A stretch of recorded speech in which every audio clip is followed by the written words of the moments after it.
un orphelin abandonné dans le besoin, attendant que l'on t'aide en vain. Oh, tu connais tes problèmes, chaque jour tu passes un dilemme, et ta vie demande toujours la même. Tu es Jéhovah, il changera ta vie, il changera ta vie. Tu es Jéhovah,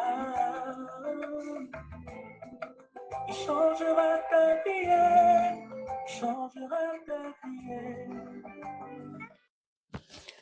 Shalom, shalom, excellent peuple de Rehoboth et d'ailleurs, que la grâce et la paix du Seigneur soient ton partage en ce matin, dans le nom de Jésus-Christ de Nazareth. Bien-aimés, nous nous retrouvons sur notre espace de méditation de la parole de Dieu, dénommé le pain quotidien. Nous naviguons autour de ce grand thème, faire des disciples, et cette semaine, nous avons pour thème le vrai disciple. Le thème qui retient aujourd'hui notre attention, le thème du jour, demeurer dans la parole. Demeurer dans la parole. Je prie que cette parole te trouve en très bonne santé. Si tu étais malade, reçois la guérison dans le nom puissant de Jésus-Christ de Nazareth. Notre texte de base est tiré du livre de Jean, à son chapitre 8, verset 31. Mais nous lirons à partir du verset 30. Je lis la parole. Comme Jésus parlait ainsi, plusieurs crurent en lui. Verset 31. Et il dit aux Juifs qui avaient cru en lui, si vous demeurez dans ma parole, vous êtes vraiment mes disciples. Si vous demeurez dans ma parole, vous êtes vraiment mes disciples. Alléluia.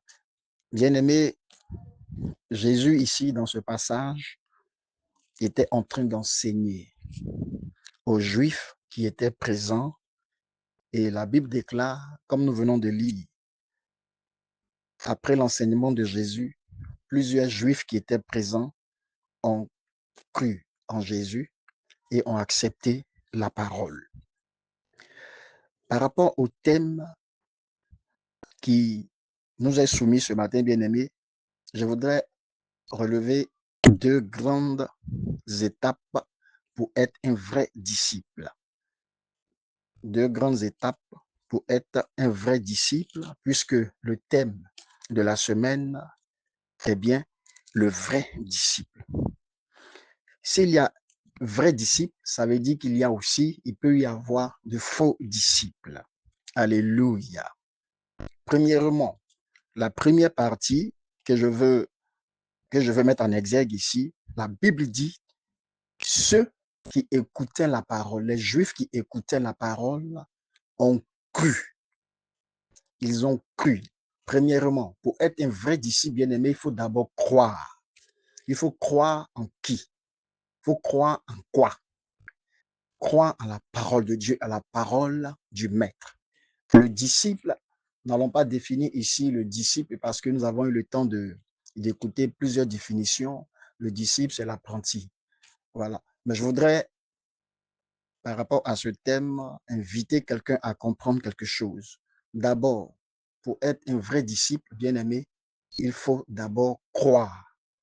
Croire en la parole de ton maître. La parole de notre maître ici, c'est Jésus. Notre maître, pardon, ici, c'est Jésus-Christ. Et il faut d'abord croire en son maître pour être un vrai disciple. Toi qui m'entends ce matin, je suis sûr que tu as cru en Jésus. C'est pourquoi tu es là. C'est pourquoi tu fais partie du royaume. Alléluia. Ah, c'est la première condition pour être un vrai disciple. D'abord, c'est de croire en la parole de celui que tu appelles ton maître. Et notre maître ici, c'est Jésus-Christ. Je bénis Dieu pour ta vie, toi qui as déjà cru en la parole de Dieu, toi qui as déjà cru au Seigneur. La Bible dit, les Juifs qui écoutaient ici, d'abord ont cru. Amen. Que Dieu nous bénisse. Que le Seigneur fasse de nous, de chacun d'entre nous, des hommes et des femmes qui croient fortement en la parole de Dieu, qui croient au Seigneur Jésus, qui croient que Dieu est dans ses promesses, que les promesses de l'Éternel contenues dans ce que nous appelons notre épée, notre boussole, la Bible, ces promesses sont oui et amen. Et c'est une bénédiction pour nous de croire en la parole de Dieu, de croire en notre Maître, le Seigneur Jésus. Que Dieu te bénisse. La deuxième étape pour être un vrai disciple bien-aimé, Jésus l'a dit, si vous demeurez dans ma parole, vous êtes vraiment des disciples. La deuxième dimension, bien-aimé, c'est de demeurer dans la parole de Dieu. La condition sine qua non pour être un vrai disciple, regarde, c'est Jésus ici qui donne, lui, sa définition d'un vrai disciple. Il dit, si vous demeurez dans ma parole, alors vous êtes mes disciples. Je veux encourager quelqu'un. En tant que serviteur de Dieu, en tant que chrétien, nous sommes appelés à demeurer dans la parole de Dieu. Demeurer dans la parole de Dieu, c'est quoi? Demeurer dans la parole de Dieu, bien-aimé, c'est être attaché à la parole. Être attaché à la parole de façon continuelle, de façon constante. Bien-aimé, on demeure dans quelque chose qu'on aime. Si tu n'aimes pas quelque chose, tu ne vas pas demeurer dans cette chose. Il faut aimer cette parole, la parole de Dieu. Pour être un vrai disciple, aime cette parole-là. Et puisque tu aimes cette parole, la parole de Dieu, la parole de ton maître, automatiquement, tu demeures dans la parole. Tu restes dans la parole. Tu es constant dans la parole. On n'a pas de passe-temps à part la parole. Je vais dire quoi? On ne vient pas à la parole de Dieu pour un temps et puis délaisser la parole de Dieu. Mais on est constant, on demeure. Celui qui demeure, c'est celui qui reste dans la parole. Alléluia. C'est pourquoi il dit dans le livre de Josué 1 que ce livre de la loi ne se loigne pas de ta bouche. Médite le jour et nuit. Nous devons demeurer et rester de façon continuelle et de façon constante dans la parole de Dieu qui est une bénédiction. Le véritable disciple, son appui, c'est la parole de Dieu. Le véritable disciple, sa boussole, c'est la parole de Dieu. Le véritable disciple, son orientation, c'est la parole de Dieu. Son repère, c'est la parole de Dieu. Quand tu as cru, passe à une autre étape, c'est de demeurer dans la parole de Dieu. C'est de rester constant dans la parole de Dieu. Que Dieu bénisse la vie de quelqu'un.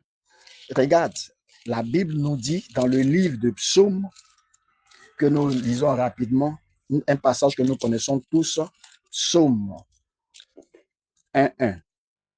Heureux l'homme qui ne marche pas selon le conseil des méchants, qui ne s'arrête pas sur la voie des pécheurs et qui ne s'assied pas en compagnie des moqueurs.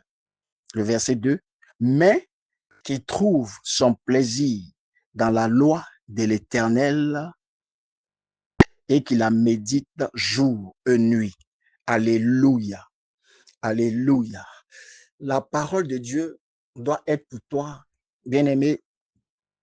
Tu dois trouver ton plaisir dans cette parole. Parce que là, tu trouves ton plaisir dans cette parole, alors tu demeures et tu restes dans cette parole. Tu restes connecté à la parole de Dieu. Le véritable disciple trouve son plaisir dans la parole de Dieu. Le plaisir n'est pas ailleurs. Alléluia. Que Dieu bénisse quelqu'un. Je prie que l'Éternel donne à chacun d'entre nous de trouver notre plaisir dans la parole de Dieu, afin que nous soyons un véritable modèle de vrais disciples. Il dit, si vous demeurez dans ma parole, alors en ce moment-là, vous êtes mes disciples. Nous avons cru auparavant, c'est vrai. Faisons une autre étape. Demeurons dans la parole de façon constante. Trouvons notre plaisir dans la loi de l'Éternel. Trouvons notre plaisir dans les promesses de Dieu. Trouvons notre plaisir dans la parole de Dieu. En ce moment, bien-aimés, nous sommes des vrais disciples selon le Seigneur. Que Dieu bénisse la vie de quelqu'un et que Dieu façonne notre vie, notre marche avec lui, de telle sorte que nous soyons de vrais disciples S'il y a de vrais disciples, comme je le dis, il peut y aussi avoir de faux disciples. Le faux disciple, il ne trouve pas son plaisir dans la parole de Dieu. Il fuit même la parole de Dieu. Je prie que l'Éternel nous donne un cœur véritablement qui s'attache à sa parole et qui aime la présence de Dieu, qui aime être constamment positionné et assis dans la parole. Que toute la gloire revienne au Seigneur. Je prie que cette journée soit bénie pour chacun d'entre nous. Que les promesses de l'Éternel, les promesses contenues dans la parole de Dieu, soient ton partage durant cette semaine dans le nom puissant de Jésus. Prophète Rufin, bénédiction.